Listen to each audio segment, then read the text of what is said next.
மிகாயா. அவன் ராஜாவினிடத்தில் வந்தபோது ராஜா அவனை பார்த்து, மிகாயாவே, நாங்கள் கீலேயாத்தில் உள்ள ராமோத்தின் மேல் யுத்தம் பண்ண போகலாமா போகலாகாதா என்று கேட்டான். அதற்கு அவன், போம், உமக்கு வாய்க்கும், கர்த்தர் அதை ராஜாவின் கையில் ஒப்புக் கொடுப்பார் என்றான். ராஜா அவனை பார்த்து, நீ கர்த்தருடைய நாமத்திலே உண்மையை அல்லாமல் வேறொன்றையும் என்னிடத்தில் சொல்லாதபடிக்கு நான் எத்தனை தரம் உன்னை ஆணையிடுவிக்க வேண்டும் என்று சொன்னான். அப்பொழுது அவன், இஸ்ரவேல் எல்லாரும் மேய்ப்பன் இல்லாத ஆடுகளைப் போல மலைகளிலே சிதறப்பட்டதைக் கண்டேன். அப்பொழுது கர்த்தர், இவர்களுக்கு எஜமான் இல்லை, அவரவர் தம் தம் வீட்டிற்கு சமாதானத்தோட திரும்பக் கடவர்கள் என்றார் என்று சொன்னான். அப்பொழுது இஸ்ரவேலின் ராஜா யோசபாத்தை நோக்கி, இவன் என்னை குறித்து நன்மையாக அல்ல தீமையாகவே தீர்க்க தரிசனம் சொல்லுகிறவன் என்று நான் உம்மோடே சொல்லவில்லையா என்றான். அப்பொழுது அவன் சொன்னது, கர்த்தருடைய வார்த்தையை கேளும். கர்த்தர் தம்முடைய சிங்காசனத்தின் மேல் வீற்றிருக்கிறதையும் பரமசேனையெல்லாம் அவரிடம் அவர் வலது பக்கத்திலும் அவர் இடது பக்கத்திலும் நிற்கிறதையும் கண்டேன். அப்பொழுது கர்த்தர், ஆகாப் போய் கீலேயாத்திலுள்ள ராமோத்தில் விழும்படிக்கு அவனுக்கு போதனை செய்கிறவன் யார் என்று கேட்டதற்கு ஒருவன் இப்படியும் ஒருவன் அப்படியும் சொன்னார்கள். அப்பொழுது ஒரு ஆவி புறப்பட்டு வந்து கர்த்தருக்கு முன்பாக நின்று, நான் அவனுக்கு போதனை செய்வேன் என்றது. எதனால் என்று கர்த்தர் அதை கேட்டார். அப்பொழுது அது, நான் போய் அவனுடைய தீர்க்கதரிசிகள் எல்லாரின் வாயிலும் பொய்யின் ஆவியாய் இருப்பேன் என்றது.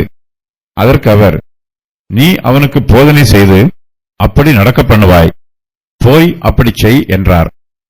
ஆதலால் கர்த்தர் பொய்யின் ஆவியை இந்த உம்முடைய தீர்க்கதரிசிகளாகிய இவர்கள் எல்லாருடைய வாயிலும் கட்டளையிட்டார். கர்த்தர் உம்மை குறித்து தீமையாகச் சொன்னார் என்றான். அப்பொழுது கேனானாவின் குமாரனாகிய சிதேக்கியா கிட்டே வந்து மிகாயாவை கன்னத்தில் அடித்து, கர்த்தருடைய ஆவி எந்த வழியாய் என்னை விட்டு உன்னோடே பேசும்படி வந்தது என்றான். அதற்கு மிகாயா, நீ ஒளித்துக் கொள்ள உள்ளறையிலே பதுங்கும் அந்நாளிலே அதை காண்பாய் என்றான். அப்பொழுது இஸ்ரவேலின் ராஜா மிகாயாவை பிடித்து அவனை பட்டணத்து தலைவனாகிய ஆமோனிடத்திற்கும் ராஜாவின் குமாரனாகிய யோவாசிடத்திற்கும் திரும்ப கொண்டு போய் இவனை சிறைச்சாலையிலே வைத்து, நான் சமாதானத்தோட வருமளவும் இவனுக்கு இடுக்கத்தின் அப்பத்தையும் இடுக்கத்தின் தண்ணீரையும் சாப்பிடக் கொடுங்கள் என்று ராஜா சொன்னார் என்று சொல்லுங்கள் என்றான். அப்பொழுது மிகாயா, நீர் சமாதானத்தோட திரும்பி வருகிறது உண்டானால் கர்த்தர் என்னை கொண்டு பேசினதில்லை என்று சொல்லி, ஜனங்களே, நீங்கள் எல்லாரும் இதை கேளுங்கள் என்றான். கர்த்தர் தன்னிடத்தில் சொன்னதை மிகாயா இஸ்ரவேலின் ராஜாவாகிய ஆகாபுக்கு சொல்லுகிறான். தான் சொல்லப்போகும் செய்தியை மிகாயா 3 விதமாக ஆகாபுக்கு சொல்லுகிறான். இம்மூன்றுமே ஆகாபுக்கு பிரியமாயில்லை. மிகாயா ஆகாப் ராஜாவினிடத்தில் வந்தபோது ராஜா அவனை பார்த்து, மிகாயாவே, நாங்கள் கீலேயாத்தில் உள்ள ராமோத்தின் மேல் யுத்தம் பண்ண போகலாமா போகலாகாதா என்று கேட்கிறார்.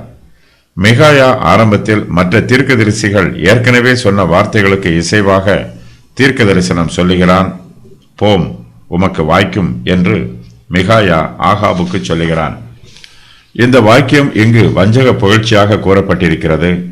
ஆகாப் இந்த நல்ல செய்தியைத்தான் கேள்விப்பட விரும்புகிறான். தேவனிடத்திலிருந்து வரும் செய்தி இதுவல்ல. ஆனால் ஆகாபோ மிகாயாவின் வார்த்தையை நம்பவில்லை. ஆகாப் இதே கேள்வியைத்தான் மற்றவர்களிடத்திலும் கேட்டான்.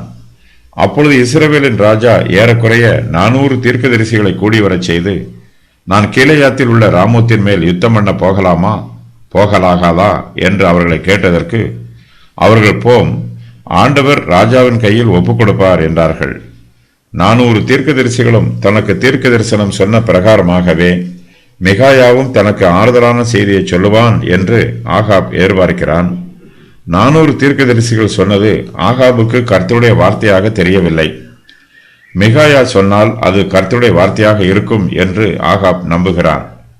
ஆனாலும் மிகாயா தனக்கு ஆறுதலான செய்தியை சொல்ல வேண்டும் என்று ஆகாப் எதிர்பார்க்கிறான். மிகாயா மற்ற தீர்க்கதரிசிகள் சொன்ன வார்த்தைக்கு இசைவாக, போம், உமக்கு வாய்க்கும், கர்த்தர் அதை ராஜாவின் கையில் ஒப்புக் கொடுப்பார் என்று சொல்லுகிறான். ஆனால் ஆகாப் ராஜா மிகாயாவின் வார்த்தையை நம்பவில்லை.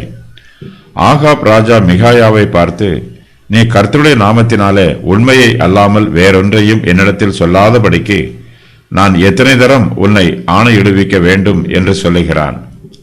ஆகாப் தன்னிடத்தில் வருந்தி கேட்டபோது மிகாயா அவனுக்கு எதையும் மறைக்காமல் கர்த்தர் தனக்கு சொன்னதை அவனிடத்தில் சொல்லுகிறான். கர்த்தர் மிகாயாவுக்கு ஒரு தீர்க்க தரிசனத்தை கொடுத்திருக்கிறார். மிகாயா ஆகாபிடத்தில் தான் கண்ட தரிசனத்தை சொல்லுகிறான். மிகாயா ஆகாபை நோக்கி, இஸ்ரவேலர் எல்லோரும் மேய்ப்பன் இல்லாத ஆடுகளைப் போல மலைகளிலே சிதறப்பட்டதை கண்டேன் என்றும், அப்பொழுது கர்த்தர், இவர்களுக்கு எஜமான் இல்லை, அவரவர் தம் தம் வீட்டிற்கு சமாதானத்தோடு திரும்ப கடவர்கள் என்றார் என்றும் சொல்லுகிறான். இஸ்ரவேலின் ராஜாவாகிய ஆகாப் சீரியருக்கு விரோதமாக யுத்தம் பண்ண போகும்போது அவனுக்கு தோல்வி உண்டாகும் என்றும், இந்த யுத்தத்திலே ஆகாப் செத்து போவான் என்றும், இஸ்ரவேலரின் சேனை சிதறி போகும் என்றும் மிகாயா ஆகாபுக்கு சொல்லுகிறான். இஸ்ரவேலர் எல்லோரும் ஆடுகளைப் போல இருக்கிறார்கள். ஆகாப் அவர்கள் எல்லோரையும் மேய்த்து வழிநடத்துகிற மேய்ப்பனைப் போல இருக்கிறான். ஆகாப் செத்து போனால் இஸ்ரவேலர் எல்லோரும் மேய்ப்பன் இல்லாத ஆடுகளைப் போல இருப்பார்கள். அவர்கள் மலைகளிலே சிதறப்பட்டிருப்பார்கள். ஆகாப் இஸ்ரவேலருக்கு ராஜாவா இருக்க மாட்டான் என்னும் தீர்க்க தரிசன செய்தியை மிகாயா வெளிப்படுத்துகிறான். தங்களுடைய ராஜா செத்துப்போனதினால் இஸ்ரவேலர் எல்லோரும் அவரவர் தம் தம் வீட்டிற்கு சமாதானத்தோடு திரும்புவார்கள். ஆகாப் ராஜா செத்துப்போன பின்பு இஸ்ரவேலரின் சேனையில் அதிகமான ஜீவ சேதாரம் ஏற்படாது. மிகாயா ஆகாப் ராஜாவினிடத்தில் தான் கண்ட தரிசனத்தை பற்றியும் கர்த்தரிடத்திலிருந்து தான் கேட்ட செய்தியை பற்றியும் சொல்லுகிறான். மிகாயா சொன்ன செய்தி ஆகாபுக்கு பிடிக்கவில்லை. யூதாவின் ராஜாவாகிய யோசபாத் ஆகாபுக்கு அருகில் அமர்ந்திருக்கிறான். இஸ்ரவேலின் ராஜாவாகிய ஆகாப் யோசபாத்தை நோக்கி, இவன் என்னை குறித்து நன்மையாக அல்ல தீமையாகவே தீர்க்க தரிசனம் சொல்லுகிறவன் என்று நான் உம்மோடே சொல்லவில்லையா என்று சொல்லுகிறான். மிகாயா கர்த்தருடைய வார்த்தையை சொல்லுகிறான். ஆனால் ஆகாபும் யோசபாத்தும் கர்த்தருடைய வார்த்தைக்கு கீழ்ப்படியாமல் யுத்தத்திற்கு போகிறார்கள். யுத்தத்தில் ஆகாப் கொல்லப்படுகிறான். யோசபாத் எப்படியோ தப்பித்துக் கொள்கிறான். ஆகாப் தன்னை பற்றி இகழ்ச்சியாக பேசினாலும் மிகாயா கர்த்தர் தன்னிடத்தில் சொன்னதை அப்படியே சொல்லுகிறான். ஆகாபினிடத்தில் 400 தீர்க்கதரிசிகள் இருக்கிறார்கள். அவர்கள் எல்லோரும் ஆகாபுக்கு சாதகமாக இசைவான வார்த்தைகளை சொல்லுகிறார்கள். அவர்கள் கள்ள தீர்க்கதரிசிகள், பொய் சொல்லுகிறவர்கள். ஆகாபின் தீர்க்கதரிசிகள் எவ்வாறு பொய் சொல்லுகிறார்கள் என்பதையும் மிகாயா ஆகாபுக்கு சொல்லுகிறான். மிகாயா ஆகாபை நோக்கி, கர்த்தருடைய வார்த்தையை கேளும். கர்த்தர் தம்முடைய சிங்காசனத்தின் மேல் வீற்றிருக்கிறதையும் பரமசேனையெல்லாம் அவரிடம் அவர் வலது பக்கத்திலும் அவர் இடது பக்கத்திலும் நிற்கிறதையும் கண்டேன் என்று சொல்லுகிறான். மிகாயா ராஜாக்களிடம் கர்த்தருடைய வார்த்தையை தொடர்ந்து கூறுகிறான். ஆகாபின் தீர்க்கதரிசிகள் பொய் கூறுகிறார்கள் என்பதை விவரித்து கூறுகிறான். மிகாயா ஒரு தீர்க்க தரிசனத்தை கண்டான். அந்த தரிசனத்தில் கர்த்தர் சிங்காசனத்தில் வீற்றிருக்கிறார். பரமசேனையெல்லாம் அவருடைய வலது பக்கத்திலும் இடது பக்கத்திலும் வீற்றிருக்கிறார்கள். அப்பொழுது கர்த்தர் ஆகாபினிடத்தில் போய் கீலேயாத்தில் உள்ள ராமோத்தில் விழும்படிக்கு அவனுக்கு போதனை செய்கிறவன் யார் என்று கேட்கிறார். அதற்கு ஒருவன் இப்படியும் ஒருவன் அப்படியும் சொல்லுகிறார்கள். அப்பொழுது ஒரு ஆவி புறப்பட்டு வந்து கர்த்தருக்கு முன்பாக நின்று, நான் அவனுக்கு போதனை செய்வேன் என்று சொல்லுகிறது. எதினால் என்று கர்த்தர் அதை கேட்கிறார். அப்பொழுது அது, நான் போய் அவனுடைய தீர்க்கதரிசிகள் எல்லாரின் வாயிலும் பொய்யின் ஆவியாயிருப்பேன் என்று சொல்லுகிறது. அதற்கு கர்த்தர், நீ அவனுக்கு போதனை செய்து அப்படி நடக்க பண்ணுவாய், போய் அப்படி செய் என்று சொல்லுகிறார். ஒரு ஆவி புறப்பட்டு வருகிறது. இது பொய்யின் ஆவி. இது ஒரு பிசாசு, மனுஷரை பொய் பேச வைக்கக்கூடிய ஆவி. இது மனுஷருக்கு போதனை செய்யும், ஆனால் பொய்யான காரியங்களை போதிக்கும். கர்த்தருடைய சமூகத்தில் இருந்த பரமசேனை எல்லாம் கர்த்தருக்கு ஆலோசனை கூறுகிறார்கள். பொய்யின் ஆவியும் அவர்களோடு சேர்ந்து கர்த்தரிடம் பேசிற்று. ஒரு ஆவி இப்படியும் வேறொரு ஆவி அப்படியும் கூறிற்று. பலவிதமான கருத்துக்கள் அங்கு கூறப்பட்டாலும் கர்த்தர் பொய்யின் ஆவியை ஆகாபிடத்தில் அனுப்புகிறார். மிகாயா ஆகாபிடம், ஆதலால் கர்த்தர் பொய்யின் ஆவியை இந்த உம்முடைய தீர்க்கதரிசிகளாகிய இவர்கள் எல்லோருடைய வாயிலும் கட்டளையிட்டார். கர்த்தர் உம்மை குறித்து தீமையாகச் சொன்னார் என்று சொல்லுகிறேன். பொய்யின் ஆவி மனுஷரை வஞ்சிக்கிறது. இந்த மனுஷர்கள் கர்த்தருடைய சத்திய வார்த்தைகளை ஏற்றுக்கொள்ளாதவர்கள். ஆகாப் கர்த்தருக்கு விரோதமாக இருக்கிறான், விக்கிரகங்களை சேவிக்கிறான். கர்த்தருடைய தீர்க்கதரிசிகளுக்கு செவி கொடுப்பதற்கு பதிலாக அவன் பாகாலின் தீர்க்கதரிசிகளுக்கு செவி கொடுக்கிறான். கர்த்தருடைய சமூகத்திற்கு முன்பாக பொய்யை போதனை செய்யும் ஓர் ஆவி வந்து நிற்கிறது. கர்த்தர் அந்த பொய்யின் ஆவியை பாகாலுடைய தீர்க்கதரிசிகளாகிய 400 பேருடைய வாயிலும் வந்து பேசுமாறு கட்டளையிடுகிறார். ஆகையினால் அந்த தீர்க்கதரிசிகள் பொய்யை தீர்க்க தரிசனமாக கூறுகிறார்கள். கர்த்தர் தம்முடைய சிங்காசனத்தின் மேல் வீற்றிருக்கிறார். பரமசேனை எல்லாம் அவரிடம் வந்து அவர் வலது பக்கத்திலும் அவர் இடது பக்கத்திலும் நிற்கிறார்கள். சில சமயங்களில் பூமியில் உள்ள மனுஷர் சம்பந்தமான காரியங்களை பேசும்போது பரமசேனைக்கு நடுவில் பிசாசுகளும் வந்து விடுகின்றன. அதுபோலத்தான் இங்கு பொய்யை போதனை செய்யும் ஆவி வந்திருக்கிறது. பொய்யின் ஆவிகள் பூமியில் ஒரு குறிப்பிட்ட இடத்தில் ஒரு குறிப்பிட்ட மனுஷரிடத்தில் மட்டுமே குறிப்பிட்ட காலத்திற்கு கிரியை செய்ய அனுமதி பெற்றிருக்கிறது. ஆகாபை வஞ்சித்து அவனை அழிப்பதற்கு கர்த்தர் சாத்தானுக்கு அனுமதி கொடுக்கிறார். இந்த ரகசிய மிகாயா ஒரு தரிசனத்தின் மூலமாய் காண்கிறான். ஆகாப் இஸ்ரவேல் தேசத்திற்கு ராஜாவாய் இருந்தாலும் கர்த்தரே எல்லா ராஜாக்களை விட உயர்ந்தவர். அவர் ராஜாதி ராஜாவாகவும் கர்த்தாதி கர்த்தாவாகவும் இருக்கிறவர். கர்த்தருடைய சிங்காசனம் இந்த பூமியில் உள்ள எல்லா ராஜாக்களின் சிங்காசனத்தையும் விட உயர்ந்த ஸ்தானத்தில் இருக்கிறது. கர்த்தர் தம்முடைய சித்தத்தின் பிரகாரமாக இந்த பிரபஞ்சத்தின் ராஜாக்களை சிங்காசனத்தில் அமரச் செய்கிறார். தம்முடைய சித்தத்தின் பிரகாரமாக சிங்காசனத்தில் அமர்ந்திருக்கிற ராஜாக்களை கீழே தள்ளிவிடுகிறார். கர்த்தருடைய சித்தத்தினால் தேசங்கள் ஸ்தாபிக்கப்பட்டு எழும்புகிறது. அவருடைய சித்தத்தினாலேயே தேசங்கள் விழுந்து அழிந்து போகிறது. தேசங்கள் ஒன்றுக்கு விரோதமாக மற்றொன்று சண்டை போட்டுக் கொள்கிறது. மனுஷர் மத்தியிலே பேரழிவு உண்டாகிறது. பல தேசங்களிலே எதிர்பாராத சம்பவங்கள் நடைபெறுகிறது. மனுஷர் தங்களுடைய சுய ஞானத்திற்கு முக்கியத்துவம் கொடுக்கிறார்கள். ராஜாக்களும் ஞானிகளுடைய ஆலோசனைகளுக்கு செவி கொடுக்கிறார்கள். மனுஷருடைய திட்டங்கள் எதுவாக இருந்தாலும் கர்த்தருடைய தெய்வீக திட்டமே நிறைவேறும்.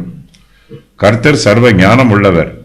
இந்த பிரபஞ்சத்தில் நடக்கிற சிறிய காரியமாக இருந்தாலும் பெரிய காரியமாக இருந்தாலும் கர்த்தருடைய சித்தத்தின் பிரகாரமாகவே நடைபெறும். கர்த்தரே சகல காரியங்களையும் வழிநடத்துகிறார். அவரே சர்வத்தையும் ஆளுகை செய்கிறார்.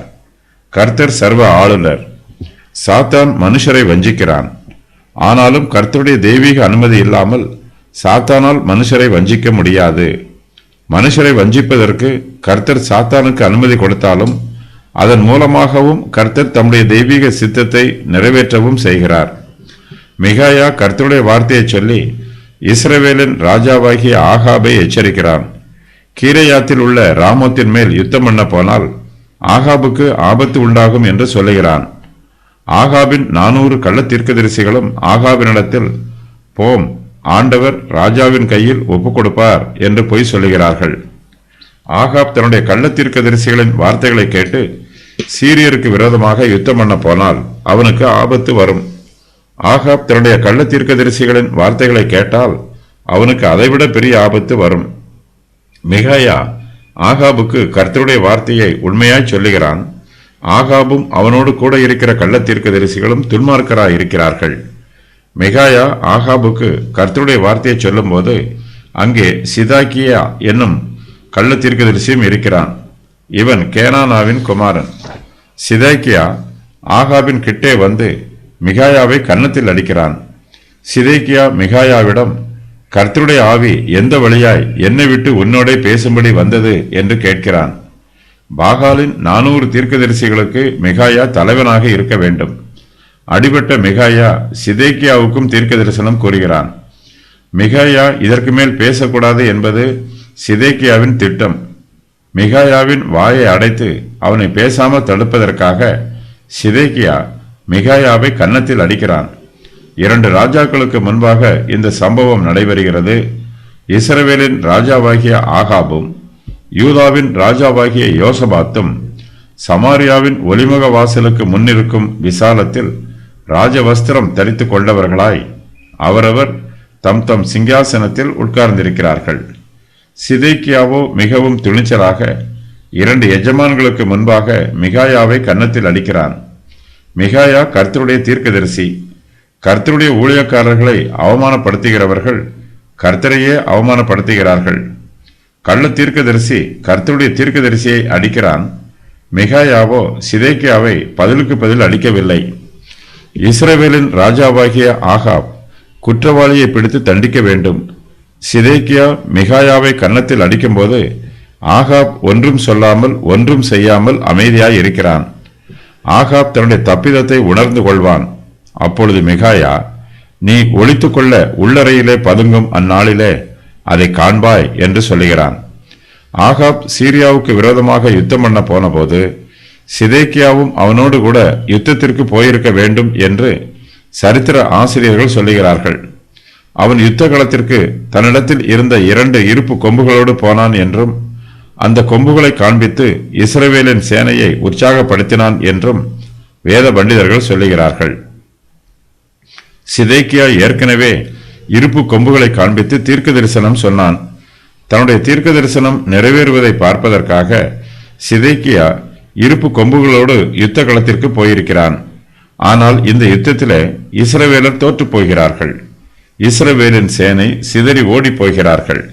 இஸ்ரவேலின் சேனைகள் தோற்று ஓடி போகும்போது சிதேக்கியாவும் அவர்களோட கூட தன்னுடைய ஜீவனை காத்துக்கொள்ள ஓடி போகிறான். சீரியாவின் ராஜாவாகிய பெனாதாத் யுத்தத்திலே தோற்று போன போது உள்ளறையிலே ஒளிந்து கொண்டான்.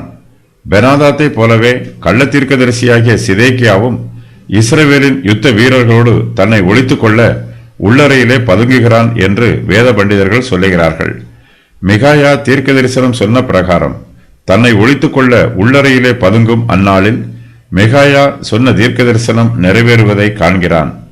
மீதியானவர்கள் ஆப்பக் பட்டணத்திற்குள் ஓடிப்போனார்கள். அங்கே மீதியாய் இருந்த 27,000 பேரின் மேல் அலங்கம் இடிந்து விழுந்தது. பெனாதாத்தும் ஓடிப்போய் நகரத்திற்குள் புகுந்து உள்ளறையில் பதுங்கினான். மிகாயாவின் வார்த்தைகளை கேட்டு ஆகாப் ராஜாவுக்கு மிகுந்த கோபம் உண்டாயிற்று.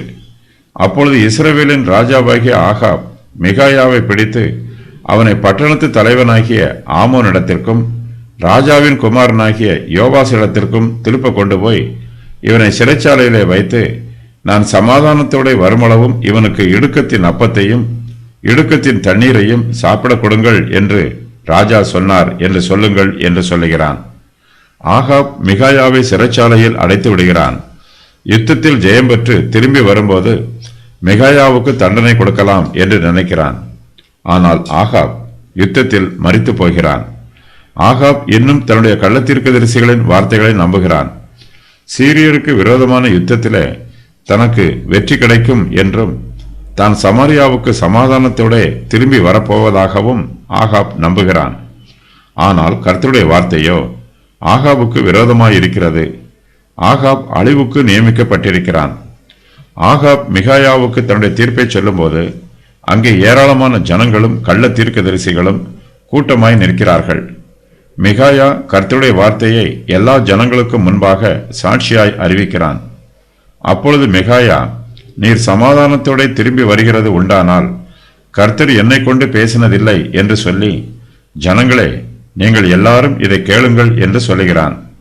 ஆகாப் ராஜா சமாதானத்தோட திரும்பி வந்தால் மிகாயா கர்த்தருடைய தீர்க்கதரிசி அல்ல என்பதும் அவன் ஒரு கள்ள தீர்க்கதரிசி என்பதும் நிரூபணமாகும். மிகாயா கர்த்தருடைய உண்மையான தீர்க்கதரிசி. அங்கே கூடியிருக்கிற 400 பேரும் கள்ள தீர்க்கதரிசிகள். அவர்கள் பொய்யின் ஆவியினால் நிரப்பப்பட்டு பொய்களை பேசுகிறவர்கள். மிகாயா தீர்க்க தரிசனமாய் சொன்ன பிரகாரம் இஸ்ரவேலின் ராஜாவாகிய ஆகாப் சமாரியாவுக்கு உயிரோடு திரும்பி வரவில்லை. ஆகாப் யுத்தத்திலே செத்து போகிறான்.